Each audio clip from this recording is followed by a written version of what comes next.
Tere ka minu poolt. Nagu juba väga kenasti tutvustati, siis mina olen Mari-Linn Mägi, Tartu Ülikooli Ajaloo Instituudi üks doktorantidest, üks AIGI arvukatest juhendatavatest juba proseminari tööst saati 10 aastat tagasi ja Tartu Ülikooli või Eesti Kirjandusmuuseumi nooremteadur. Ja täna räägiksin siis teile põgusalt sellisest teemast nagu kodus tehasesse, naiste argielu ja teise vahetuse kujutamine eluloolises materjalis stalinismi aja Eestis, et seal esialgses pealkirjas üks väga oluline märksõna nagu naised oli kuidagi kaduma läinud, aga siis siia ma selle lisasin ja väga tore tegelikult juba Heiki ettekandega ka kuidagi see resoneeruma hakkab, et natukene meeste elu me juba vaatasime, et vaatame siis siia naiste oma ka otsa. Ja ettekanne laias laastus koosneb 2 osast, sest nagu nõukogude elu puhul ikka olid teooria ja praktika tihti 2 eri asja, et alustuseks vaatame natuke, milline siis oli võib-olla see ametlik arusaam naise rollist nii töö kui ka siis koduses elus varases Nõukogude Liidus. Ja ettekande teine osa tugineb siis Eesti Kirjandusmuuseumi Eesti Kultuuriloolise Arhiivi fondis 350 leiduvale eluloo materjalile. Ehk siis vaatasin mõnele eluloole otsa huviga välja selgitada, et kas ja kuidas siis tollal töötanud naised siis oma elulugudes retrospektiivselt seda töö ja eraelu nagu teemat siis puudutasid. Ja mind ennast on viimasel ajal hakanud just rohkem huvitama see nii-öelda teise vahetuse kontseptsioon, mis mulle tundub on nii-öelda kas ühiskondlikusse teadusesse või ka nii-öelda teaduskäsitlusse tegelikult jõudnud alles üsna hiljuti. See tähistab siis seda nähtust, kus sellises ennekõike klassikalises paarisuhtes, kus mõlemad osapooled on siis käimas kodust väljaspool tööl, ikkagi kuidagi on see vaikimise eeldus, et need kodused tööd, sealhulgas erinevad toimetamised, hooletöö on rohkem naise vastutus ja välismaa teaduskirjanduses on siis Nõukogude Liitu peetud selliseks esmaklassiliseks näiteks sellisest naise teisest tööpäevast või teisest vahetusest, mis siis algab siis, kui ta nii-öelda sealt palgatöölt ta koju tuleb. Väga mul usku ei olnud, et sellel keerulisel perioodil sellele elulugudes keskendutakse või et üldse seda on võimalik kuidagi välja lugeda. Pigem siis lihtsalt tahtsin vaadata, et kas ja kuidas naised on puudutanud võib-olla seda soo ja tööelu omavahelist suhet siis. Mis nüüd puudutab konkreetselt elulugusid, siis eluloos kui allikast ma väga pikalt teile rääkima ei hakkaks, sest Heiki tegelikult tegi juba väga kena sissejuhatuse päevikute kohta, millel on elulooga siis nii mõningaid sarnaseid omadusi. Mõlemad on sellised väga tugevad, eks ole, isikudokumendid, väga intiimsed allikad, alluvad enesetsensuurile, kõnelevad siis mitte niivõrd, eks ole, sellest, mis nüüd 100% faktiliselt oli, aga pigem siis ikkagi inimese enda tõlgendusest sellele. Ja eluloo puhul siis lisandub ka, eks ole, see ajaraam. Elulood on kirjutatud ju palju hiljem kui need sündmused, mis siis reaalselt toimusid ühel hetkel ja et siis kirjutatakse juba mälu põhjal ja mälu teatavasti toimetab juba oma rada pidi. Nii. Kuigi lubasin esmalt käsitleda ajastu vaimu pigem teooria rollis, siis alustaksin seda meeleolu loomist siiski ühe tsitaadiga ühest eluloost. Ja tsiteerin, saate siis seda siit kaasa lugeda. Mida teeb üks õige Eesti naine ilusal augustikuu pärastlõunal? Ehtsa augustikuulde kuulub see, et õige Eesti naine teeb midagi sisse, marineerib, konserveerib, keedab, aurutab, korjab aiast juurde ja keedab edasi.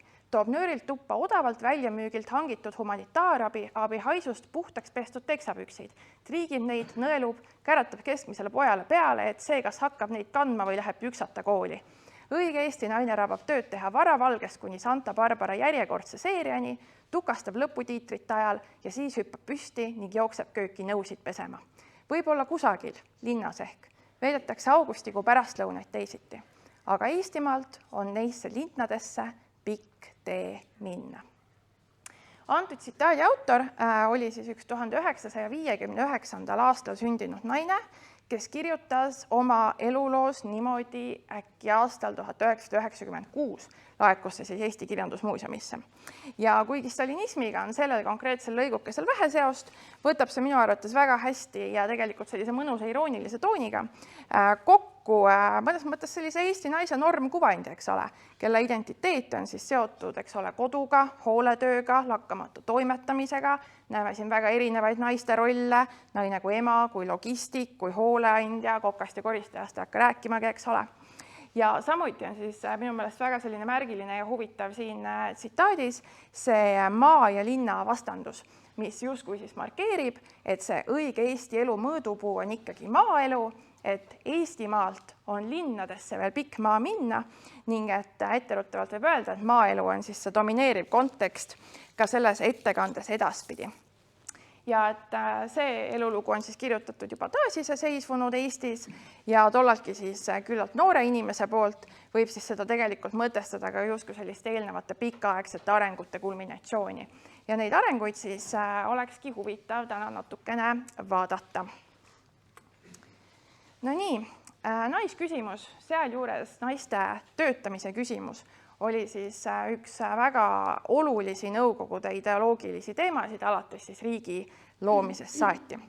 Ja Lenin uskus, et ainult siis sotsialistlik revolutsioon suudab vabastada naised orjusest nii kodus kui ka tööl ja muuhulgas siis sõnastas Lenin naisega kui sellise koduse orja. Ja sotsialistliku korra ülesehitamist nähti siis otseselt sõltuvana naiste emantsipatsioonist. Näiteks siis Inessa Armand rõhutas, et kuni naisi ei vabastata, on igasuguse sotsialismi ehitamine võimatu. Aga samas anti endale juba üsna varakult ikkagi aru, et kui naiste suunamine töörindele on veel nagu tehtav või realistlik, siis nende koduse koorma kergendamine on palju raskem ülesanne. Ja Lev Trotski siis näiteks nentis, et ilma fundamentaalsete muutusteta kodustes töödes ei saa tõsiselt rääkida soolisest võrdõiguslikkusest ei ühiskondlikul ega poliitilisel tasandil. Mis nüüd juhtus, oli see, et naisi hakati küll innustama siis meestega samadel aladel nii-öelda koduväliselt töötamas, aga tegelikult ei loodud selleks mingeid sobivaid tingimusi. Oli küll selliseid praktilisi algatusi, näiteks luua siis rohkem lastesõimesid, aga siis tegelikult ei suudetud vajalikul määral neid asutusi, olgu nad sööklad, pesumajad, mis iganes, vajalikul määral üldse sinna Nõukogude Liitu rajada. Ehk siis näiteks 1932. aastal vist täideti lastesõimede ehitamise plaan ainult 18% ulatuses. Ehk siis ideed olid head, reaalsus midagi muud. Stalini ajal muutus see naisküsimus endisest siis veelgi rohkem selliste tühjade loosungite korrutamiseks. Näiteks siis 1928. aastal teatas siis kommunistliku partei Keskkomitee naisteosakond Ženotel, et ees ootab veel palju tööd, aga vaid 2 aastat hiljem siis nentisid, et naisküsimus on ametlikult lahendatud Nõukogude Liidus ja siis saadeti ka samal aastal laiali. Ja 1930. aastaid tervikuna siis iseloomustas mõnes mõttes sellist naiste õiguste tagasiminek Nõukogude Liidus. Et algas justkui selline uue keskklassi taastootmine, mis siis asendas sellise varasema revolutsioonilise naise siis jällegi sellise traditsioonilisemate rollide juurde tagasi pöördumisega. Ja stalinismi uurija Elena Schulman on siis väitnud, et bolševikud ei pidanud tegelikult kunagi vajalikuks naiste vabastamist nii-öelda perekondlikest kohustustest. Ei tehtud tegelikult mingeid katseid muuta siis meeste rolli kodumajapidamises, pigem prooviti siis parandada seda suhtumist töötavasse naisesse. Sellega ei läinud alati väga lihtsasti. Ehk siis, kui me tegelikult räägime nüüd sellest tublist Nõukogude naisest, kes hakkas kodust väljaspool tööd tegema, siis ideoloogia nägi küll ette, et nad tuleb sinna tootvale tööle, vabrikusse, traktori ja kombaini rolli suunata, aga tegelikult ei suudetud ikkagi võidelda nende sügaval tasandil juurdunud eelarvamuste ja seniste soorollidega. Ja näiteks kui võtta seesama kuulus traktoristi näide, et selline Nõukogude naine traktori roolis, siis ilmselgelt oli tegu sellise ideoloogilise konstruktsiooniga, mille sünd jääb siis 1930. aastatesse, kui siis alustatigi sellist propagandat, mis suunas naisi sellistele tööaladele. Ja antud pilt, mis ka siin slaidil kõrval on, pärineb siis 1930. aasta 8. märtsi Izvestjast, kus siis leiamegi pildi naisest, kes sõidab siis traktoriga üle nende purunevate pottide ja pannide, eks ole. Ehk siis selline täielik kardinaalne murrang naiste rollis otse naistepäeval.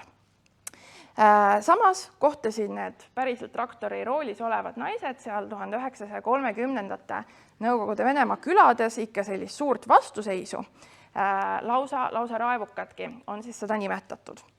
Ja kui nüüd rääkida pisut Eesti olukorrast ja naistest traktorite roolis, siis tegelikult hoolimata sellest, et naised on alati meestega võrdselt põllul ja laudas rassinud, siis sellist masinisti ametit peeti, eks ole, siingi pikka aega ikkagi ainult meeste pärusmaaks. Eesti Põllumajandusmuuseumi andmetel enne 40 aastaid ainult mõned siis naised, kes masinisti kursused lõpetasid, ei ole teada, kas nad hiljem sellel alal ka töötasid. Nõukogude perioodil Eesti alal siis umbes 800 naistraktoristi ja kombainerit on kokku loetud. Selle töö reaalsust kirjeldas siis ka üks eluloo autor, 1914. aastal Valgamaal sündinud transporditööline. Tsitaat. Siis 1940. aasta jaanuaris kuulutati, et algamas traktoristide kursused Valgas. Ohoo, mõtlesin, ei hakkagi ma enam jalgsi vantsima äkke taga, õpin mehanisaatoriks, liigutan vaid mugavas kabiinis käigukange. Sain kursusele sisse ja 3 kuud õpetati teadmisi. Oli 40 poissi ja 20 tüdrukut. Kõik said kutsetunnistuse teine liik, mina ka. Aga et olin kehaliselt väheldane ja kõhetu, olin nagu kärbes noti vända küljes, ei saanudki minust ega enamusest tüdrukuist tegelikke mehanisaatoreid. Õnneks, hiljem õnnetuseks, sain kingsepa sellile mehele. Ehk siis jällegi ideoloogilise hurraaga mindi siis sellele masinisti koolitusele, aga reaalsus midagi muud. Ei näinud see üldse nii ilus välja võib-olla, kui siis sellel propagandapildikesel siin kõrval. Sarnaselt tundis siis režiim muret ka selle üle, et lisaks siis traktoristidele, mehanisaatoritele on ka kolhooside juhtide seas vähe naisi. Ja näiteks siis Stalin ühes oma 1933. aasta kõnes rõhutas, et naisi peab teadlikult suunama maapiirkondades juhtivatele kohtadele, sest naised on siis väga tugev jõud kolhoosis. Seega pigem oli siis asi jällegi selles, et naistel oli neid nii-öelda positsioone pigem keerulisem saavutada seetõttu, et mitte režiim poleks soosinud, aga et jällegi oli siis vastasseis nii-öelda ühiskondlikul, kogukondlikul tasandil. Ei olnud näiteks üldse harv, et kui tõepoolest naine sai selleks kolhoosi esimeheks, hakkasid ringi liikuma väga vastikud, muuhulgas ka näiteks seksuaalse sisuga igasugused kuulujutud, kuidas ta siis täpselt selle töö oli saanud. Ja kui teha võib-olla selline üldistus selle teema lõpetuseks, siis saab öelda, et mehi siis seostatigi rohkem võib-olla sellise oskustööga, naisi aga mitteprofessionaalse tööga. Ja alates siis kollektiviseerimise algusest sümboliseeris sellist töölisklassi, tihti mees ja talupoegade klassi naine. Et siin kõrval näeme siis ka seda kuulsat 1936. aasta skulptuuri, tööline ja kolhoositar, kus siis meesterahvas, eks ole, hoiab vasarat ja naine sirpi. Ehk siis sümboliseerivad seda kahte poolust. Nii. Mõni sõnaga siis nendest sõjajärgsetest Eesti oludest, kuigi ilmselgelt ei pea vist siinse publika jaoks väga pikalt neid tutvustama. Ilmselgelt pärast teist maailmasõda ja Eesti vägivaldset liitmist Nõukogude Liiduga oli siis riik tervikuna väga suures kriisis, ekstreemselt madal elustandard. 1964-47 aasta puhul saame siis Olav Mertelsmanni sõnul rääkida lausa sellisest toitluskriisist, mis siis kokku põhjustas 40-ndatel ligi 40 000 nii-öelda üleliigset surma, majanduskahjud ja kindlasti ka sellistest sõjakaotustest ja repressioonidest murendatud siis inimeste vaim. Kui Nõukogude Liidus tervikuna võeti siis suund kapitali ja muuhulgas inimkapitali suunamisele valdavalt kas linnadesse, kaevandamisesse, ehitamisesse, masinaehitusse, püüdes siis meelitada inimesi maalt linna, siis eelkõige sellest eluloolisest materjalist me ikkagi näeme, et Eesti kontekstis jällegi me räägime ennekõike siis maaelust. Linn oli veel ikkagi taustal, reaalne elu käis nii-öelda maal, linnas küll mõnevõrra siis unistati, mõned ka sinna jõudsid, aga kus tegelikult samuti ei oodanud selle maaminevikuga võrreldes mingid eriliselt lihtsamad olud. näiteks siis kirjutas 1903. aastal sündinud ja elu jooksul peamiselt kolhoositööd teinud naine, siis järgnevalt tsiteerin. Sepamäel kuuldus, et Tallinnas Volta töölisi vajab. Mina sinna kohe. Ja vaja oli, ka õpilaseks võis hakata, aga pole korterit ju. Sepamäe küll vaid 25 versta eemal, aga iga päev ikkagi käia ei jõua. Ehk siis jällegi näeme, et see linn tundus justkui selline ideaalne koht mõnes mõttes, on seal tööd, makstakse ka palka, aga et olme jällegi tuli vastu, et kus sa siis seal linnas elad. Ja väga erinevaid tundeid seoses linna kolimisega kirjeldas oma eluloos siis ka 1922. aastal Muhu saarel sündinud naine. Tsiteerin. Tekkis tahtmine ise endale kodu hakata looma, ise ema rollis olla. Tegingi emale ettepaneku, et luba ma lähen linna, siis on sinulgi kergem, üks suu vähem söömas. Esialgu ei tahtnud ema sellest kuuldagi, kartis, et tekib üksinda raskusi poistega. Suutsin siiski ema veenda, et hakkan talle iga kuu raha saatma ja nii edasi. Valisin selleks paradiisiks, jutumärkides, Tallinna 1948. aastal. Teadagi, mis oli linnaelu maaeluga. Polnud midagi võimalik saata, nagu olin suure suuga lubanud. Hea, et iseendaga toime tulin. Oli raskusi elamispinnaga ja kuigi juhtus leidma küllaltki suure tasu eest, aidates kojamehe töödes. Töökohaks õnnestus mul saada tehnotekstiili Veerini 29 kanguri õpilaseks. Mina suure jutuga rääkima, et olen Muhus kangeid kudunud ja nii edasi. Olin 25-aastane. Mul ei olnud ettekujutust, mis tähendab selle kõrval vabrikutöö. Kõikjal masinad ja keerlevad poolid, silmad võttis kirjuks. Häbi silmad täis, et olin endast nii palju rääkinud. Nüüd pane küll tagurpidi uksest välja ja sea sammud Muhumaale tagasi. Aga ütleb ju Eesti rahva vanasõna, julge peale hakkamine on pool võitu. Nii see ka oli. Aasta pärast olin kutseala parim, edutati stahanovlaseks, olin endaga rahul ja ka teised pidasid minust lugu. Ehk siis tegelikult võib-olla just see näide sobib kõige paremini ka selle tänase nii-öelda lubatud pealkirjaga kodust tehasesse, mis nii-öelda pealkirjana lähtus siis võib-olla isegi sellisest rohkem ideoloogilisest, propagandistlikust kuvandist kui reaalsest elust, aga et väga tore, et siis keegi üks näidates ka reaalselt selle liikumise ette võttis. Ja et tegelikult siis selline väga hea mikrotasandi näide, et kuidas siis need suured üleliidulised suundumused, eks ole, siis toimusid. Et väga palju selliseid erinevaid emotsioone saame me siit tekstist teada, kindlasti häbitunne, kui ei saada hakkama, kui lubatakse liiga palju, kas siis oma tööandja juures või siis enda perele, eks ole, aga tegelikult ka ikkagi siis see uhkuse tunne, mis selle tööga siis kaasnema hakkas. Nii, nõnda siis saime teada, et valdava siis osa selle elulugude toimumiskohaks on maapiirkond, 16 uuritud naisest 9 tööelu, möödus siis sellel perioodil valdavalt tõesti kolhoosis, tehes siis sellise juhusliku loomuga töid, kõike, mida pidi tegema. Selle reaalsuse võttis siis oma eluloos kokku hästi 1909. aastal Saaremaal sündinud naisterahvas. Tsiteerin, kolhoosis olid naised ja lapsed, noored läksid linna, mehed otsisid kaugemalt tööd, et elada sai kodune pere.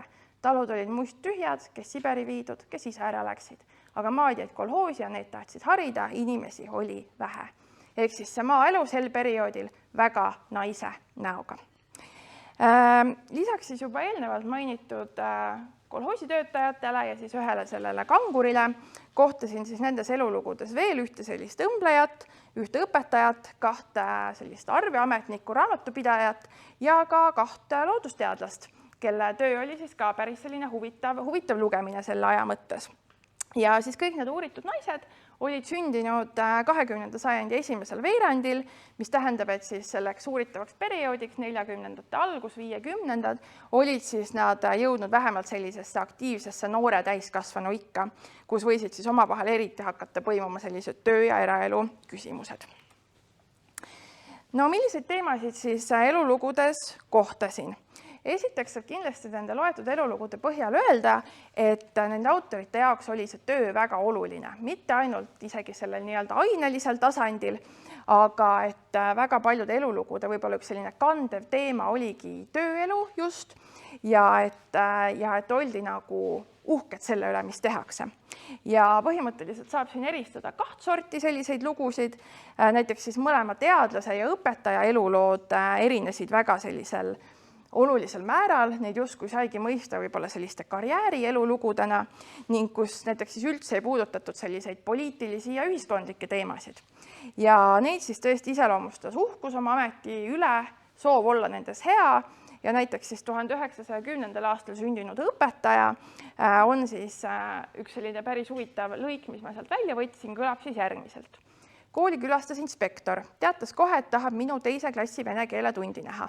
Ehmusin, sest vene keelt õppisin alles nüüd koos oma õpilastega. Võtsin siiski end kokku ja astusin vapralt klassi. Tunni hindeks sain 3-. Oh häbi. Jällegi selline negatiivne emotsioon, häbitunne, ei saadud hakkama, eks ole, kindlasti ka mingisugune selline hirmuelement seal kõrval, aga jällegi soov olla siis oma töös hea. Ja sama naisterahvas on siis ka väga huvitavalt kirjeldanud seda, kuidas siis tegelikult see töö ja eraelu alati ei sobinudki kokku. Järgmine tsitaat. Kardan, et töötuhinas unustasin vahetevahel oma isiklikud lapsed, kuna nad olid üldiselt tublid ja leplikud ega seganud mind eriti. Nad jäid ehk siiski ilma nii mõnestki õrnusest ja mu terasest tähelepanust, sest ega vabal ajalgi ei saanud naljalt lahti töömõtetest. See naisterahvas kirjeldas ka seda, kuidas ta oma õpilasi võttis kui oma lapsi ja et tegelikult väga siis selline oluline oli see õpetaja amet tema jaoks. Oma sugu ja koduseid ülesandeid kui oma siis uurimistööga, ehk siis selle tööga konflikti minevaid asjaolusid tõi tegelikult siis välja ka 1929. aastal, kes oli siis vist kõige noorem mul selles nii-öelda valimis, sündinud zooloog. See alumine tsitaat on siis tema oma. Mitte ei mõista, kuidas võisin olla nii naiivne ja oma võimalusi sel määral üle hinnata, et valisin teemaks põllunäriliste leviku, ökoloogia ja kahjustava tegevuse kogu Eesti ulatuses. Sellise ulatusega probleemi oleks ehk suutnud uurida mõni teadusinstituut või vähemalt laboratooriumi kollektiiv, mitte abilisteta naisõppejõud, kel kodus väike laps ja haige ema.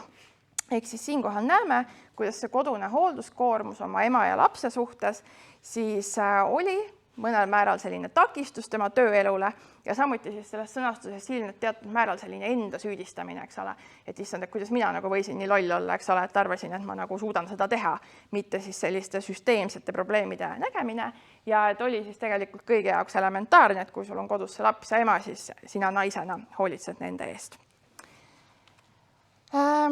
Koduse sfääri sellist võib-olla paratamatust on mõistnud ja sõnastanud, aga ka siis teisedki autorid, keda vaatasin, näiteks siis 1922. aastal sündinud arveametnik võttis selle kokku selle esimese tsitaadikesega.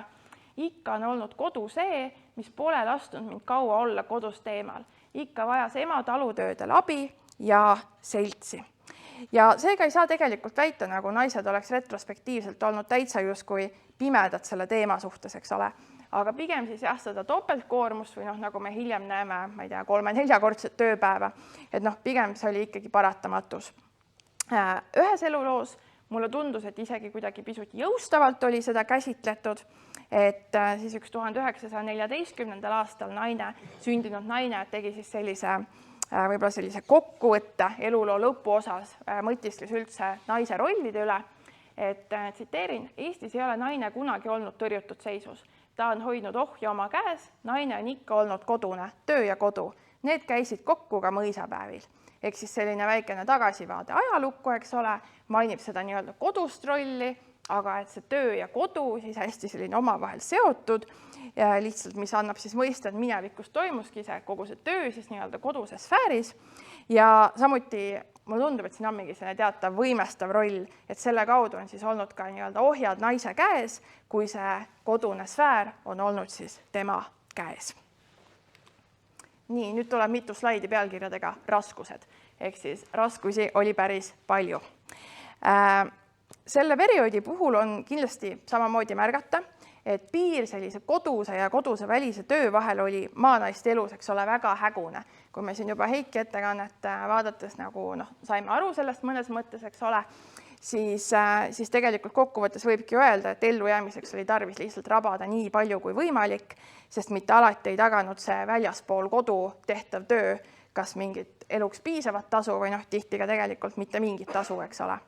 Ja ebatavaline ei olnud ka mitme töö korraga tegemine, näiteks siis üks 1925. aastal sündinud naine kirjeldas niimoodi siis oma sellist tööelu ühel perioodil.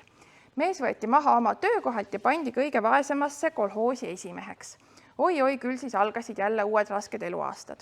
Olime ju palgalised, aga kolhoosi elu oli ainult normipäevadele, ei tea millest elada, kui pole raha. Hakkasin normipäeva arvestajaks kolhoosi, seda tööd tegin öösiti. Päeval olin šefide toitlustaja, nii sai elu edasi viia. Sai 2 korda päevas leiba teha ja ka saia 2 tegu, käenukid olid kohe mitmel korral verised. Šefe oli väga palju ja peamiselt kooliõpilased, need olid väga rasked aastad. Kui järsku mehe tervis ütles ülesse ja mees viidi ära Jämejala haiglasse. Sellega pääsesime sellest kolhoosist.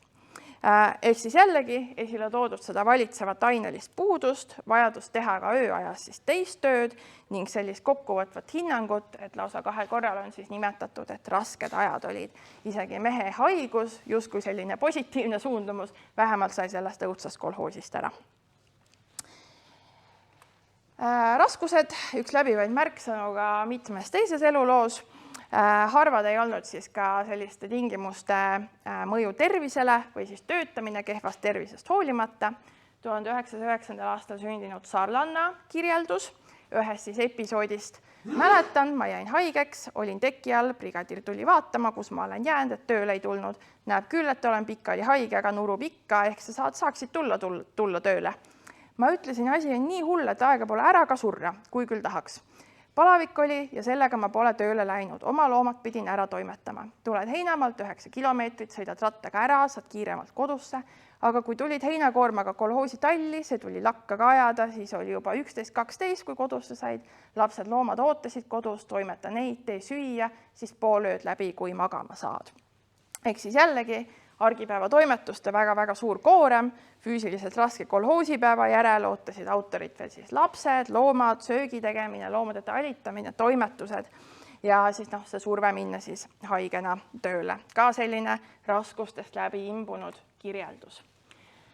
Nii, siin on nüüd jube pikk tsitaat, siin on palju raskuseid. Mõni siis selline hea näide sellest, kuidas see töö ise ka, eks ole, tervist rikkus, siis selline võib-olla üsna traumeeriv episood 1903. aastal sündinud Harjumaa naisest. Olin ühe rahutu öö Sigalas öövalves olnud. Oli jõulueelne aeg, maas ka lumekirmet juba. Öö läbi valvel olnud, väsinud, unine, tõttasin Naare, tema poeg juurde, kes nüüd üksinda pidi toas olema. Aga tuli Praga vedaja, tahtis ka vaba päeva saada ja mina kohe nõus, saab vahepeal ka kodus lapse juures käia. Tuline praak tuli vaadist kõrgest trepi peale ämbriga välja tõsta, veovaati kallata, lautadesse vedada. Hommik oli külm, trepile tilkus ämbrist veidi praaka, trepiaste ja viimane sai libedaks ja ma kukkusin jalgu pidi, ühe jalaga kuuma praaga sisse. Ei saanud niipea välja, pärast ei saanud läbi nii täis säärsaabast kuidagi jalast ära. Jalg hakkas valutama, aga ma tegin läbi häda ikka vaadi tühjaks ja hobuse rakkest lahti. Läksin kodu, koorisin toored kartulilõike praagast põletatud jala peale, lootuses, et ehk see aitab. Jäin magama küll, aga hommikul oli jalg kange ja paistes. Ütlesin Paavelile, et ma täna tööle minna ei saa, ütelgu edasi. Ta andis tärklist haige koha peale panna, aga see ei aidanud. Õhtul tõusis palavik, öö läbi ägasin, peksin kätega kedagi eemalaine. Hommikul tõi Paavel kohale majandusjuhataja, kes mu Kuusalusse arsti juurde saatis. Arst oli eestlane, lahke mees. Ta ju kirjutas rohte, ütles, nii pea ei parane.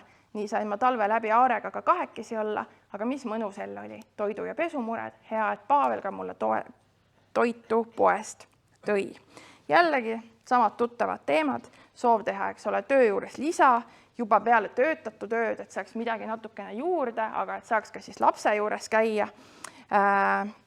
Siis selline saadud põletus, haigus, pikaaegne tervenemine ja millele siis omakorda järgnesid need olmemured, kui ei saanud, eks ole, kuskile minna, et isegi ei olnud sellest lapsega kodus olemisest mingit erilist rõõmu.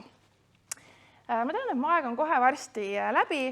Õigustatult küsiks veel ühe küsimuse, et mida mehed kogu see aeg tegi, kui need naised niimoodi seal rabasid ja siis kirjeldasid neid raskeid töid või õigupoolest, et siis kuidas meeste rolli on see nendes elulugudes kirjeldatud.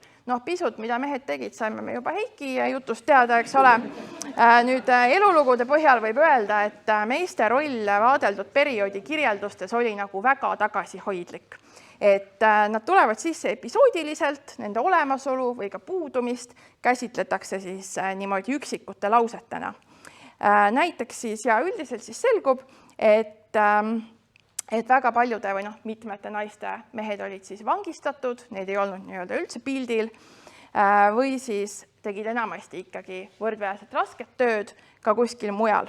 Noh, näiteks siis peale abiellumist tuli nüüd mehel taluda metsatööde ja palgiparvetuste koormusi, kus siis antakse natukene vihjeks, et mis tööd siis mees tegi.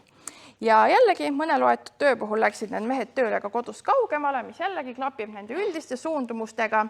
1909. aastal sündinud Saaremaal sündinud naine kirjeldas jällegi, et minu mees siis vaatas seda asja pealt ja ütles, ei siin kolhoosi jääme me oma perega nälga, mina kolhoosi liikmeks ei hakka, otsin omale kõrvalteenistuse, et suudan pere toita. Nii oligi, mees läks Haapsalu riigipüüki kaluriks. Sedagi esines, et naised võtsid siis enda peale seal koduses sfääris ka mõned täitsa sellised võib-olla traditsiooniliselt pigem nagu meeste valdkonda jäävad ülesanded. Näiteks siis üks naine rääkis, 1910. aastal sündinud naine rääkis siis oma maja ehitusest. Et nii meie hakkasime pihta, korstnakivid puhastasime ise varemetest, puitmaterjali aitasid sõbrad autojuhid maalt ära tuua, ehituslaenud sai mees töökoha kaudu, kui ehitusmaterjal oli kohal. Töö hakkas kähku pihta, vundamendi kraav kaevata, vundament valada, raske oli saada tsementi, niisugused mured olid minu peal, abikaasa käis ju tööl. See oli pisut vist hiljem, aga ikkagi siis kirjeldab sellist, mida siis veel kõike sai seal koduses sfääris nii-öelda teha. Nüüd, mis oli ka minu jaoks huvitav, oli see, et kui vaadata nagu selliste naiste elulugude hilisema nõukogude perioodi episoode, siis seal tegelikult on meeste roll suurem, aga ka mõnevõrra negatiivsem. Ehk siis kui vaadata näiteks selliseid 70-ndate kirjeldusi, siis seal räägitakse rohkem, näiteks meeste suhetest lastega, väga domineerivast alkoholiprobleemist, juba lahutustest, aga tegelikult stalinismi aja kirjeldustes neid eriti ei kohanud. Et põhjuseid ilmselt erinevaid, võttes siis arvesse, et sel perioodil olid need kirjutajad ilmselt sellised noored täiskasvanud, veel noortes abieludes, siis võimalikud sellised suhteprobleemid jäid veel tagaplaanile, aga tegelikult võib ikkagi öelda, et sellel stalinismi aja eluloolisel kirjeldamisel oli siis tõenäoliselt fookus ikkagi sellel kõige olulisemal. Ehk siis ellujäämisel, olmeküsimustel, sõja järelmõjudel, ka hirmudel, repressioonidel ning võib-olla sellisest paarisuhtest või kodusest elust tingitud stressorid tõusidki siis alles hiljem ülesse, kui siis selline üldine elujärg stabiliseerus ja sai selliste asjade pärast justkui muretsema hakata. Järeldused tegin ka, aga nendest me siis juba tegelikult siin pisut selgust saime selle ettekande jooksul, ma loodan. Nii et suur aitäh!